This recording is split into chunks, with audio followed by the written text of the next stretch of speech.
सुजानगढ़ नामक एक छोटे से गांव में गजेंद्र नाम का एक सरकारी बाबू रहा करता था, जो अपना काम पूरी ईमानदारी के साथ और पूरी निष्ठा के साथ किया करता था।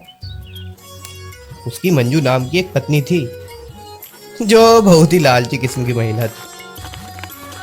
गजेंद्र का एक लड़का भी था, जो बहुत ही सीधा और ईमानदार था, जिसका नाम था मन्ना। एक दिन, माँ कब तक ये पुरानी शर्ट पहनूंगा? अब तो इसमें जगह जगह छेद भी हो गए हैं। आप बाजार से मुझे नई शर्ट लाके दे दो ना। अबे नालायक, मुझसे क्या मांग रहा है? तेरे बाप को बोलना, ईमानदारी की बांसुरी बजाते हुए उसे 5 साल हो गए हैं। मंजू एक अमीर परिवार से आई थी, इसलिए अपने आप को गरीब परिवार में पाकर बहुत दुखी थी। अरे सुनती हो, मेरे ऑफिस जाने का समय हो गया है। मेरा टिफिन बनाया है कि नहीं? अरे बना रही हूँ ना। ज्यादा जल्दी है तो मैं ही चूल्हे पर बैठ जाऊं? मुझे पकाकर खा लेना। ये कैसी बातें बोल रही हो? थोड़ा जल्दी बना दिया करो, वरना मैं भूखा ही मर जाता हूँ ऑफिस में। अरे तो खाना बनाने के लिए मना कर रही हूँ क्या? सुबह सुबह मेरे कितने काम है, पता नहीं है क्या तुम्हें? कैसी औरत हो तुम? पहले तुमने कहा मेरे से सुबह सुबह नाश्ता नहीं बनेगा, तो मैंने कही ठीक है। चाय भी सुबह उठकर मैं रोज बनाता हूँ। अब मात्र खाने की बात रही, उसकी भी 17 खरी खोटी सुना रही हो। शर्म नहीं आती क्या तुम्हें? ज्यादा दिक्कत आ रही है तो एक काम वाली बाई लगवा दो। जब से ब्याह करके आई हूँ, झाड़ू पोछा बिस्तर इन सब में तो मेरी जिंदगी झलावाड़ कर दी है। रहम का लो मन्ना के पापा, रहम का लो। बेचारा गजेंद्र अपनी पत्नी की जली कटी बातें सुनकर सीधा बिना टिफिन लिए ही ऑफिस चला जाता है।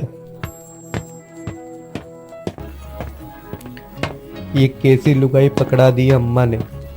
खाना मांगो तो खाने के लिए दौड़ती है। भगवान जाने पिछले जन्म में मैंने कैसे काम किए थे, जो मुझे इस तरह की पागल लुगाई पकड़ा दी। मेरा तो भगवान ही मालिक है। हे कृष्ण गोपाल, तूने तो 7000 बीवियां संभाल रखी है, मुझसे तो यहाँ एक ही संभाली नहीं जाती। बेचारा गजेंद्र दुखी मन से जैसे तैसे अपने ऑफिस पहुंच जाता है। आ गए बाबू साहब, समय पर आना तो कोई आपसे सीखे। अरे भाई, समय पर आना और भूखे पेट आना, वो भी कोई मुझसे ही सीखे। अरे बाबू साहब, मतलब आज भी बिना टिफिन ले ही आ गए? चिंता मत करो, लंच में चच्चू के समोसे लेके आऊंगा, मजा आ जाएगा। बेचारा गजेंद्र पूरा ऑफिस उसकी जिल्लत भरी जिंदगी को जानता था, पर गजेंद्र के हाथ में था भी तो क्या। गजेंद्र भले ही पेंशन ऑफिस में एक सरकारी बाबू था, लेकिन उसका काम वो बड़ी ईमानदारी और निष्ठा के साथ किया करता था। बाबू साहब, मेरी पेंशन कब तक पास करोगे? ऑफिस आकर तो मेरे पाँव की चप्पलें टूट गई है। अब तो आप मेहरबानी करो। मैंने आपकी फाइल कब की कंप्लीट करके टीए साहब के पास भेज दी है, परंतु वह रोजाना बहाना बनाकर अपनी फाइल लौटा देते हैं। चिंता मत करिए, आपका काम बहुत जल्दी हो जाएगा। सरकारी काम है, देर सवेर तो हो ही जाती है। बेचारा बूढ़ा गजेंद्र की आशावादी बातें सुनकर वहां से चला जाता है। शाम को गजेंद्र ऑफिस से थक हार के अपने घर पहुंचता है। पापा, आप ऑफिस से आ गए क्या? हाँ बेटा, आ गया। और कैसा रहा तुम्हारे स्कूल में दिन? पापा, स्कूल के बच्चे रोज मेरा मजाक उड़ाते हैं, मेरे कपड़ों को लेकर, मेरे बैग को लेकर। पापा, मेरी शर्ट बहुत पुरानी हो गई है और स्कूल बैग भी बहुत पुराना हो गया है। आप मुझे नई शर्ट और नया बिस्तर ला के दो ना। उसी वक्त वहां पर मंजू आ जाती है। क्या फरमाइशें कर रहा है तेरे पापा से? तेरे पापा एटीएम है क्या, जो पैसा निकालते फिरेंगे? जैसा चल रहा है वैसा ही चलने देंगे। अगले साल नई ड्रेस और नया बैग मंगा लेना। ये कैसी बात कर रही हो मंजू? बच्चे से बोलने की तमीज बिल्कुल भूल गई हो क्या तुम? गजेंद्र रोज इन झगड़ों से तंग आ गया था और पैसों की कमी उसे अंदर ही अंदर खा रही थी। अरे बाबू साहब नाराज मत हो, कल से मैं आप पर नहीं चिल्लाऊंगी। अब तो गुस्सा थूक दो। गुस्सा नहीं हूं मैं, पर नाराज हूं तुमसे। तुम जानती हो कि मेरी तनख्वाह कितनी कम है। तुम रोज मुझे इस तरीके से चिल्लाओगी तो मैं क्या करूंगा।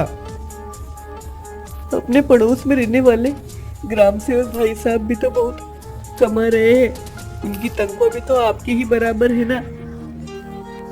वो रिश्वत का पैसा लेता है, उसकी तनख्वाह तो खाते में ही पड़ी रहती है। सब कुछ ऊपरी कमाई से ही चल रहा है उसका तो आप इतने सत्यवीर क्यों बन रहे हो? थोड़ा बहुत ऊपर नीचे आप भी कर लीजिए ना। जब सब ऊपर का ले रहे हैं तो बेटी गंगा में हाथ धोने में आपको दिक्कत क्या आ रही है मुन्ना के पापा? मेरे जीवन में मैंने कभी किसी से प्रसाद नहीं लिया। ईमानदारी ही मेरा भगवान है, और तुम मुझे अपना भगवान बदलने की कह रही हो। मुझसे ये नहीं हो पाएगा। कम खा लेंगे, गम खा लेंगे, पर लोगों की मजबूरी का फायदा उठाना मुझे नहीं आता।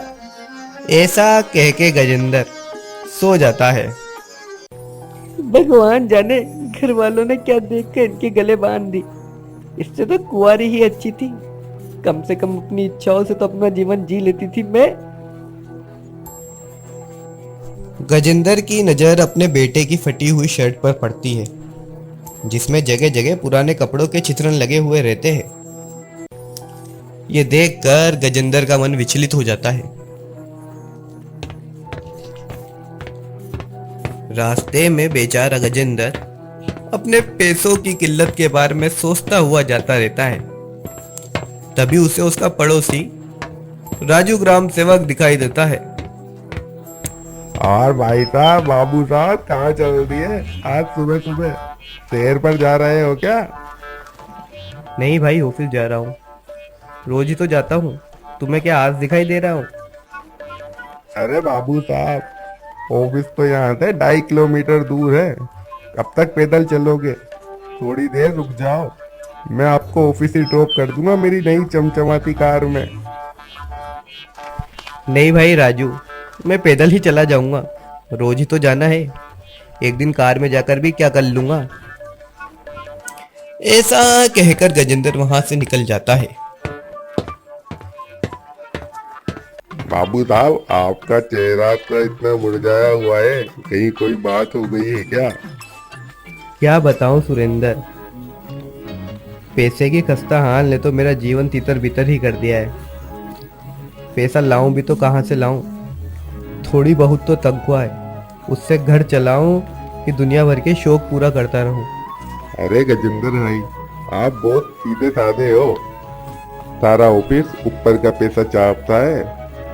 तनख्वाह तो पूर्णमासी का चांद है, जो माह में एक बार दिखाई देता है। ऊपरी तनख्वाह के बिना गुजारा नहीं हो सकता। अब क्या करूं? डबल शिफ्ट करूं क्या? किसी गरीब का पेट चीर देना मुझे समझ नहीं आता।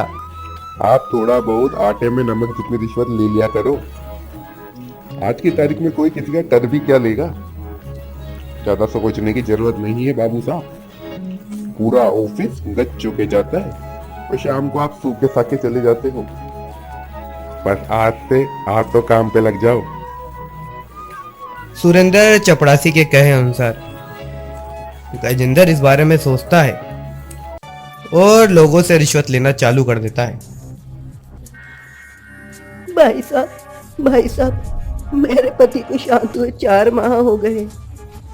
उनकी पेंशन अभी तक चालू नहीं करी। कब पेंशन चालू होगी? दिन पे दिन हमारी हालत खस्ता होती जा रही है। 500 रुपए सरका दो टेबल के नीचे से, 2 दिन में पेंशन चालू हो जाएगी अम्मा। अरे बाबू साहब, मेरे पास इतने रुपए तो नहीं है। आप एक बार मेरी पेंशन चालू करा दीजिए, मैं उसी में से थोड़ा थोड़ा करके आपको देती रहूंगी। एक दिन की बात है, एक व्यक्ति गजेंद्र के पास आता है। बाबू साहब, मेरे पिताजी की पेंशन चालू कर दीजिए। कब तक आप मुझे यहाँ ऑफिस के चक्कर पे चक्कर कटाते रहेंगे? पहले पैसे तो दो, फिर फाइल कंप्लीट हो जाएगी। वो नौजवान अपनी जेब से 500 रुपये निकाल कर गजेंद्र को दे देता है। चिंता मत करो भाई साहब, आप अब टेंशन मत लो। आपके पापा की पेंशन 2 दिन में चालू हो जाएगी। आप घर जाकर आराम करो। उसी वक्त वहां पर थोड़ी देर में पुलिस आ जाती है और गजेंद्र की जेब से 500 रुपए निकालती है। हमें एंटी करप्शन ब्यूरो से आए हैं। तुम्हारी शिकायतें बहुत दिनों से मिल रही थी, आज रंगे हाथ पकड़ लिया। अरे भाई साहब, कुछ ले देकर निपटा लो, क्यों बात बढ़ा रहे हो। पुलिस गजेंद्र की कुछ भी नहीं सुनती है और गजेंद्र को जीप में ले जाकर जेल में पटक देती है। बेचारा सीधा साधा गजेंद्र अपने आप को जेल में पाकर अत्यंत दुखी होता है। थोड़ी ही देर में वहां पर गजेंद्र की पत्नी मंजू भी आ जाती है। अरे ये क्या कर लिया आपने? ये जेल में कैसे पहुंच गए? अबे भाग्यवान, ये सब आपकी ही कृपा दृष्टि है। अच्छी खासी जिंदगी चल रही थी, भ्रष्टाचारी बना दिया तुझ जैसी औरत ने। पाप का घड़ा तो भरना ही था। कितने पाप कराए तूने मुझसे। मुझे माफ कर दो, ये सब मेरी ही गलती है। माफ? किस वास्ते माफ? अब तो ये रिश्ता ही साफ है। किसी ईमानदार आदमी की तूने ईमानदारी ही बिकवा दी। उससे ज्यादा पाप तो क्या होगा। ये सब तेरी वजह से हुआ है, जो तूने इतनी महत्वाकांक्षाएं रखी। ना तू इतनी सारी लालसा रखती और ना तेरे चक्कर में मेरे मन में ये लालच का भाव उत्पन्न होता। तेरे इन्हीं चक्करों में मैंने इतनी सारी रिश्वतें ले ली, जिसकी वजह से मुझे जेल में आना पड़ गया है। मुझे मेरी गलती पर पछतावा है। ये सब की दोषी मैं ही हूँ। आप मुझे माफ कर दीजिए। आइंदा से आपको कभी कुछ नहीं मांगूंगी। ये सारी हरकतें पुलिस वाला देख लेता है।